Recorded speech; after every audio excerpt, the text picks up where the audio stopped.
संशय का हो वाढत चालला एक तुम्ही समजून घ्या।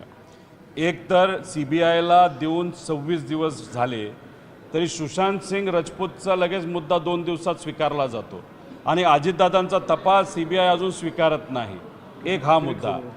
दुसरा मुद्दा असा आहे की जेव्हा केव्हा मी बोलतोय तेव्हा एकनाथ शिंदे साहेबांचे सगळे नेते हे कुठेतरी पाठिंबा देत आहेत, बाकी लोक पाठिंबा देत आहेत, अजितदादांचे काही आमदार अमोल मिटकरीसारखे हे पाठिंबा देत आहेत, पण भाजपचे मोठे नेते कार्यकर्ते मात्र त्या ठिकाणी मला अडचणीत आणण्याचा प्रयत्न नाही तर माझ्या विरोधात तिथं बोलत आहेत। आता त्या लग्नाला कोण गेलं होतं अजून पुढे जाऊन मी नावं सांगू शकतो, फक्त आमची इच्छा काय की पारदर्शक पद्धतीने हा तपास तिथं झाला पाहिजे। दुसरं, एवढे सारे पुरावे असताना आणि तुम्ही DGCAच्या अंतर्गत एक कारवाई करता कोणावर VSRवर, त्यांचे 5 लेहर जेट विमानं ही तुम्ही ग्राउंड करता आणि त्यात असं म्हणता की नॉन कंप्लायन्स होता। मग विमान उडवणाऱ्या कंपनीमध्ये जर एवढा मोठा नॉन कंप्लायन्स असेल तर ती कंपनीच बंद झाली पाहिजे। मग तुम्ही फक्त 4 विमानं तिथं बंद पाडता आणि बाकीचे तिथं उडवता, मग त्याच्या मागे का ती विमानं कोणाची असाही तिथं प्रश्न निर्माण होतो। FIR करण्याचा प्रयत्न आम्ही करतो, आमचा FIR सुद्धा तिथं घेतला जात नाही।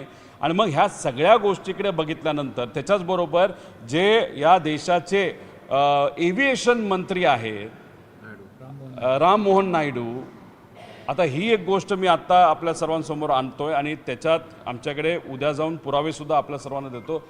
आम्हाला जे कळलेलं आहे की चंद्रबाबा नायडू हे स्वतः रोहित सिंगच्या लग्नाला नोव्हेंबर 2024ला गेले होते आणि चंद्रबाबा नायडूंबरोबर सुद्धा राम मोहन नायडू हे होते आणि राम मोहन नायडू हे या देशाचे एव्हिएशन मंत्री आहेत आणि त्यांच्याच मंत्रालयाच्या अंतर्गत AAIB हे जे इन्व्हेस्टिगेशन विंग आहे ते तिथं तपास करते। AAIBवर दुसरा कोणाचा अधिकार नाही, डायरेक्ट मंत्र्याचा अधिकार असतो। मग तुमचं VSR बरोबर आर्थिक संबंध आहेत, VSR बरोबर तुमचे व्यक्तिगत संबंध आहेत।